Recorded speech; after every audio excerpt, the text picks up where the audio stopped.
আমরা সকলেই জানি পৌষ পার্বণ মানেই পিঠে পুলি খাওয়ার সময়। আর তার মধ্যে যদি সহজ পদ্ধতিতে একদম খুব কম সময়ে ৩ রকমের পিঠে বানিয়ে নেওয়া যায়, তাহলে তো কোনো কথাই হবে না। তো চলো তোমাদের আজকে আমি দোকানের কেনা চালের গুঁড়ো দিয়ে ৩ রকমের পিঠে, চিতই পিঠে, সরু চাকলি আর রান্না পিঠে বানিয়ে দেখাবো। তো বেশি কথা না বাড়িয়ে দেখে নেওয়া যাক আজকের রেসিপি। তো নমস্কার সবাইকে, welcome to my channel Prius happy zone. তো প্রথমেই তোমরা চালের গুঁড়ো নিয়ে নেবে তোমাদের পরিমাণ মতন, আমিও নিয়ে নিলাম। তোমরা চাইলে বাড়িতেও বেটে সেই চালের গুঁড়ো ইউজ করতে পারো, আমি কেনা চালের গুঁড়োই ইউজ করছি। তো প্রথমে নিয়ে নিলাম চালের গুঁড়ো পরিমাণ মতন, তার মধ্যে পরিমাণ মতন নুন। এবার তোমাদের জলটাকে গরম করে নিতে হবে, যে জলটা এই ব্যাটারের মধ্যে যাবে সেই জলটাকে একটুখানি উষ্ণ গরম করে নেবে। হালকা যখন ধোয়া বেরাবে তখন সেই জলটা এই ব্যাটারটার মধ্যে ঢেলে নেবে। তো দেখলে আমিও ঢেলে নিলাম। এবার এটাকে ভালোভাবে মিক্স করতে হবে, যেন একদম দলা দলা না থাকে, পুরো একদম ভালো ঠিক কনসিস্টেন্সিতে চলে আসে। তো প্রথমে আমি তোমাদেরকে কিন্তু বানিয়ে দেখাবো সরু চাকলি। এই ব্যাটারটাকে ভালো করে 2 মিনিট 5 মিনিট ধরে ভালো করে গুলিয়ে নেবে। তারপরে গুলিয়ে নেওয়ার পর দেখবে একদম সুন্দর কনসিস্টেন্সি চলে আসবে ব্যাটারটার। দেন তারপরে তোমাদের এটা ইজি হয়ে যাবে করার জন্য। তারপর আমি নিয়ে নিলাম একটা তাওয়া। তোমরা কড়াই বা তোমরা যে কোনো কিছু তোমাদের বাড়ির যেটাতে তোমাদের সুবিধা তোমরা ইউজ করতে পারো। তার মধ্যে আমি নিয়ে নিলাম একটু তেল। একটু তেল যদি না দেওয়া হয় তাহলে লেগে যাবে, তাই তেলটা কিন্তু অবশ্যই প্রয়োজন। তো প্রথমে একটু তেল দিয়ে নিলাম। এবার আমি ব্যাটারটাকে এর মধ্যে দিয়ে হালকা হালকা করে অল্প অল্প করে দিয়ে এটাকে ঘুরিয়ে নিতে হবে। এই যে হাতা যে রয়েছে, হাতাটা দিয়েই তোমরা হাতাই ইউজ করবে। হাতা দিয়ে এরকম গোল গোল করে ঘুরিয়ে এটা একটা মোটামুটি গোল শেপ যখন হয়ে যাবে, তো তখন তারপরে আমরা এটাকে ঢাকা দিয়ে নেব। মোটামুটি 2 থেকে 3 মিনিট পর্যন্ত ঢাকা দিয়ে রাখলে এটা প্রপারভাবে রেডি হয়ে যাবে। তো এরকমভাবে এই যে দেখো আমিও ঢাকা দিয়ে নিলাম। এবার এই যে দেখো আমাদের রেডি সরু চকলি, খুব সুন্দর হয়েছে। তো এরকমভাবে প্রত্যেকটা বানিয়ে নেব।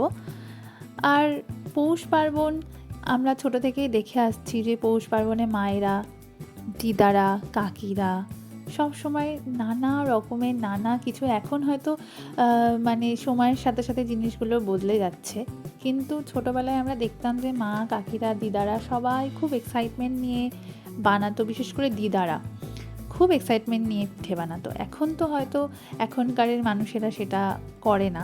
যাই হোক, তো তারপরে গল্প করতে করতে হয়ে গেল আমাদের সরু চাকলি। এবার তোমাদের আমি দেখাবো চিতই পিঠে। চিতই পিঠের জন্য তোমাদের এরকম একটা মাটির সরা নিয়ে নিতে হবে। তোমরা বাজারে ইজিলি অ্যাভেলেবেল পেয়ে যাবে, তো সেরকম একটা কিনে নিয়ে আসবে।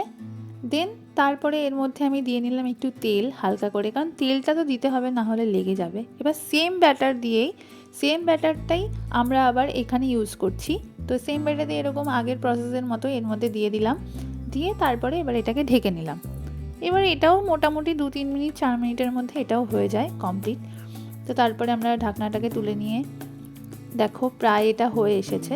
এবার এটাকে আমরা তুলে নেব ধীরে ধীরে, খুব আস্তে আস্তে করবে, কারণ বেশি জোরে করলে হয়তো পিঠেটা ভালোভাবে উঠবে না বা মাঝখান থেকে ভেঙে যেতে পারে।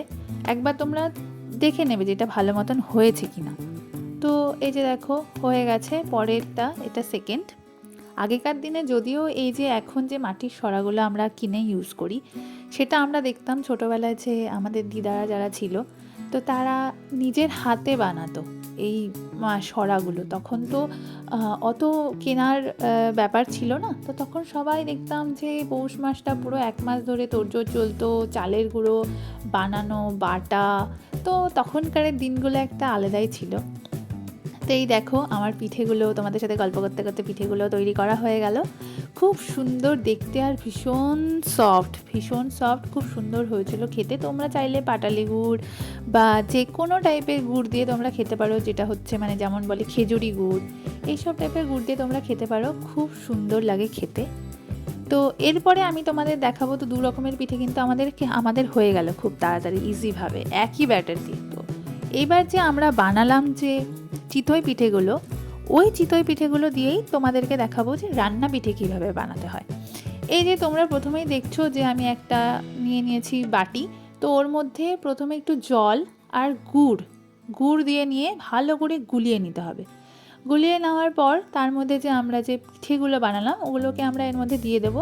তো কিছুক্ষণ দিয়ে ফুটিয়ে নেওয়ার পরেই না দেখবে এরকম ভেঙে ভেঙে আসছে, এরকম ভেঙে ভেঙে যাবে। তো তারপরে একটু ফুটিয়ে নেওয়ার পর দিয়ে নেবো একটু দুধ, পরিমাণ মতন যতটা তোমরা দিতে চাইছো ততটা তোমরা দুধ নিয়ে নিলে।